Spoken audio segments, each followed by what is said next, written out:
Hi guys, Assalamualaikum warahmatullahi wabarakatuh. Welcome back to my YouTube channel. My name is Jisun, and in today's video I would like to show you a little bit about ELTA program because it's open till 12th of April this year. I would like to share a little bit of my experience and knowledge about what the program is about and what benefit you can get from that, and also how to prepare for that, what you can do after being a participant of that program, because I'm the alumni of that program, so I feel that I have some responsibility to actually share things about that program. But guys, I think I'll be speaking in Bahasa Indonesia and it will be a little bit more serious, but hopefully the content that I'm gonna be speaking about will be so useful for you guys, so make sure you enjoy the video. Pada kali ini saya akan membahas sedikit tentang ELTA, yaitu English Language Training Assistance, yang sedang masih dalam proses penerimaan aplikasi. Sebelum saya membahas lebih jauh tentang bagaimana kita tips-tips dan apa yang akan kita lakukan nanti, bagaimana program itu ke depannya, saya ingin memperkenalkan sedikit tentang apa itu ELTA. Kebetulan saya sendiri adalah alumni dari program ELTA ini sendiri. Saya alumni ELTA 3, yaitu pada tahun 2014 pada saat itu. ELTA atau English Language Training Assistance ini adalah satu program pelatihan IELTS yang dilaksanakan oleh Australia World Scholarship. Program ini khusus untuk mereka yang berasal dari NTB, NTT, Papua, sama Maluku. Bisa nanti dicek di websitenya Australia World Indonesia. Kenapa ELTA itu sangat menarik untuk kita ikuti? Karena ELTA ini merupakan program yang diinisiasi oleh Australia World Scholarship untuk mereka yang nilai bahasa Inggrisnya, khususnya TOEFL-nya masih di bawah 500 atau IELTS-nya masih di bawah 5. Jadi untuk diketahui bahwa ELTA ini targetnya adalah IELTS 5. Sehingga peserta pelatihan ELTA ini kemudian diharapkan pada akhir kegiatan, setelah difasilitasi dengan tes IELTS resmi, maka diharapkan nilai IELTS-nya sudah jadi 5. Kenapa ditargetkan 5? Karena memang untuk daftar beasiswa AS atau AAS, syarat minimal untuk daftar beasiswa AS nilai IELTS-nya minimal 5. Oleh sebab itu, akan sangat beruntung kemudian ketika kita diterima di program ELTA ini. Karena program ELTA ini pada dasarnya adalah program pelatihan IELTS selama 3 bulan. Menariknya lagi, program ELTA ini tidak hanya memfasilitasi program pelatihan IELTS gratis, tetapi ada insentif juga atau yang disebut dengan stipend atau living allowance. Jadi jangan khawatir kemudian ketika program ini dibuka, terutama bagi yang kerja, misalnya kalau misalnya harus berhenti bekerja selama 3 bulan, yang bukan PNS misalnya, jangan khawatir masalah finansial. Karena basically selama program ini akan dikasih sekitar, kalau waktu saya itu masih 300.000 per minggu waktu itu, tetapi sekarang saya dengar-dengar itu sudah up to 3 million rupiah per month. Baik, program ELTA ini adalah program selama 3 bulan bertempat di Mataram, dan tutor-tutornya juga bisa jadi dosen atau tutor-tutor yang sudah biasa mengajarkan IELTS. Programnya memang sudah dirancang khusus untuk meningkatkan kapabilitas kita dalam berbahasa Inggris. English proficiency yang diharapkan kemudian adalah nilai IELTS-nya akan menjadi 5. Baik, proses pendaftarannya atau proses seleksinya, ELTA ini adalah satu program yang proses seleksinya bisa dibilang sangat sederhana. Pertama, dia tidak membutuhkan terlalu banyak berkas, cukup dengan ijazah, kemudian transkrip, KTP, surat izin atasan, dan kalau nggak salah itu saja. Kalau misalnya ada pertanyaan, untuk siapa sih ELTA ini? Kalau misalnya teman-teman berasal dari NTB, teman-teman harus sudah wisuda. Kalau misalnya teman-teman belum wisuda, itu juga tidak akan bisa. Dan untuk diketahui bahwa ini adalah program untuk mereka yang belum S2. Jadi output dari ELTA ini adalah para alumni ELTA ini nanti diharapkan akan bisa mendaftar ke Australia World Scholarship, khususnya untuk yang S2. Proses seleksinya adalah pertama seleksi berkas, dan berikutnya adalah ada seleksi tulis. Seleksi tulis itu ada tes writing. Para peserta yang lulus administrasi, mereka akan diminta untuk menjawab beberapa soal, dan juga mereka akan diminta untuk menulis sekitar selama 25-30 menit. Adapun soal-soal yang digunakan untuk tes tersebut bukan soal TOEFL ataupun soal IELTS, tetapi soal-soal ini ada kaitannya dengan grammar dan kemampuan vocabulary. Tetapi jangan khawatir, tidak akan begitu sulit. Kemudian pada hari berikutnya akan dilaksanakan wawancara. Tetapi mereka yang akan diwawancara itu adalah mereka yang lulus tes tulis. Nah, sekarang apa kriteria yang diharapkan kemudian supaya bisa lulus ELTA? ELTA ini adalah untuk mereka yang nilai IELTS-nya setara dengan 4,5 tapi di bawah 5. Jadi untuk seleksinya itu mereka akan memilih para peserta yang nilainya masuk dalam range nilai yang dibutuhkan itu. Sehingga kalau misalnya dia di bawah range tersebut, maka itu yang disebut dengan underqualified. Jadi yang dicari itu adalah qualified. Sehingga ada kalanya juga dia overqualified. Tetapi bukan berarti kemudian kita jangan belajar. Misalnya mereka ada yang takut overqualified. Justru kalau misalnya merasa berhak untuk mendapatkan program ELTA ini, daftar saja. Memang harus melalui tahap demi tahap, mulai dari seleksi berkas, kemudian ke tahap seleksi tulis, sampai kemudian pada tahap wawancara. Nah, pada tahap wawancara ini, panelis akan menilai beberapa hal, termasuk kemampuan speaking, pada umumnya adalah fluency, kemudian keterampilan vocabulary, dan basic grammar juga penting. Selain itu, wawancara ini juga bertujuan untuk melihat apakah orang itu kemudian punya tujuan kuliah yang jelas. Kan otomatis calon peserta ELTA harus punya target untuk kuliah ke Australia. Karena nantinya kalau peserta ELTA ini sudah mendapatkan nilai standar, yaitu IELTS 5 untuk mendaftar AS, Australia Scholarship, mereka diharapkan semua untuk mendaftar ke AS. Nah, pertanyaannya, kalau misalnya peserta ELTA ini sudah mendapatkan nilai 5, lantas tidak mendaftar ke AS, apakah ada konsekuensi? So far tidak ada konsekuensi. Tetapi kalaupun misalnya ada peluang beasiswa yang lain, itu tidak ada fine, tidak ada denda atau tidak wajib mengembalikan biaya yang sudah diterima. Adapun programnya, ELTA ini akan dilaksanakan selama 3 bulan penuh, intensif mulai dari jam 8 sampai jam 3. Jadi proses pembelajaran selama 3 bulan ini memang dirancang untuk menaikkan nilai IELTS dari 4,5 sampai 5. Tentunya nanti setiap peserta itu harus serius, karena mereka tidak hanya dikasih materi begitu saja, tetapi nanti akan ada monitoring, evaluasi, dan bimbingan. Selama 3 bulan program ini, ada 3 mock test.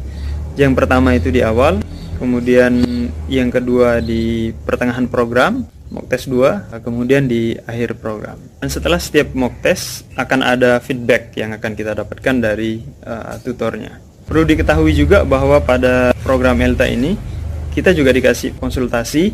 Jadi setiap tutor itu akan memegang paling tidak 5 orang peserta ELTA, dan konsultasi tersebut akan dilaksanakan setiap 1 kali seminggu, itu tergantung kesepakatan dengan tutor yang bersangkutan. Nah, pada konsultasi itu nanti yang akan dibicarakan adalah hasil evaluasi dari belajarnya, kemudian perkembangan masing-masing individu. Juga kita bisa menanyakan bagaimana tips mendapatkan beasiswa AS. Dan mereka juga akan banyak sharing sepanjang program ELTA ini, tidak hanya saat konsultasi, tetapi kadang-kadang tutornya juga akan menceritakan sesuatu pada saat kelas berlangsung. Ketika ada topik-topik yang terkait dengan kuliah di Australia, mereka cenderung menceritakan sedikit lebih jauh. Nah, apa konsekuensinya kemudian kalau di akhir program setelah dapat tes IELTS resmi? Kalau misalnya tidak dapat nilai 5 untuk IELTS-nya, apakah akan didenda atau apa? Tidak akan ada denda. Konsekuensinya adalah kita tidak qualified untuk mendaftar beasiswa S2 Australia Scholarship. Sehingga untuk mereka yang dapat program ini, mereka harus kerja keras, sehingga mungkin saja tidak hanya nilai 5 yang bisa diraih, tetapi 6,5 atau 7, sehingga tidak hanya beasiswa HS yang bisa diakses, tetapi juga ada beasiswa LPDP, ada beasiswa Fulbright, ada beasiswa lainnya. But if there is a question, what should we do, for example, when we already spent, for example, 3 million rupiahs and we just got like 4 in IELTS? Should we say like, oh my god, it's gonna kill me? Stop saying that you are not lucky. You know, like perhaps you need to do more preparation before taking the test, so that, you know, you don't have to take the real IELTS test, but you can take the prediction test, or you can train yourself using the valuable materials on the internet, so that you know, at least you can predict how much you're gonna score possibly. So before you take the real IELTS test, the more you do it, the better it will be. And also take advantages from the availability of the lots of materials on the internet. Is it important to have friends to learn? Yes, it is always important to have friends. Not only as a partner to study, but also to keep yourself motivated. If you are in an environment where people are staying motivated, you'll be safe. Is this the same, like if you have lots of friends, for example, who are pursuing something, you're gonna be affected.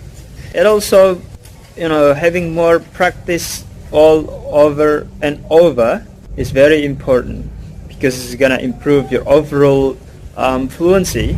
The more you do it, the more fluent you will be, which is really important in terms of improving your automaticity. Also, if you don't have friends to learn with, you need to spend extra energy to actually keep yourself in a learning environment. For example, if you don't have a friend to study English with, but you've got lots of friends, you know, with whom you can do lots of other things. If you cannot stop yourself from doing other things, then you're gonna be in trouble, because you are deviating from the dream that you have set up. So that once you have a target, you need to accelerate the achievement. And one of the ways to accelerate that is to have friends to be learning with, so that you can, you know, evaluate each other, you can support each other. That is really important. Adapun testimoni saya sebagai alumni ELTA, yaitu LT3, menurut saya program ELTA itu sangat membantu saya dalam meningkatkan bahasa Inggris saya. Berawal dari skor TOEFL 437, itu bukan sesuatu yang mudah untuk mencapai nilai IELTS 5 atau 6,5. Nah, seberapa besar kemungkinan kita bisa mendapatkan nilai yang diharapkan, which is 5, tergantung dari usaha yang kita jalankan. Karena ini program intensif, jadi kita tidak bisa terlalu banyak membagi fokus kita. Sehingga harus benar-benar intensif, harus benar-benar belajar selama 3 bulan itu. Otherwise, kalau kita cuma berharap dikasih uang setiap bulan, setiap 2 minggu, kemudian belajarnya tidak serius, maka bisa dijamin kalau tidak serius belajar, akan sangat sulit untuk meraih apa yang diinginkan. Bagi saya, ELTA itu adalah salah satu stepping stone yang sangat penting untuk saya.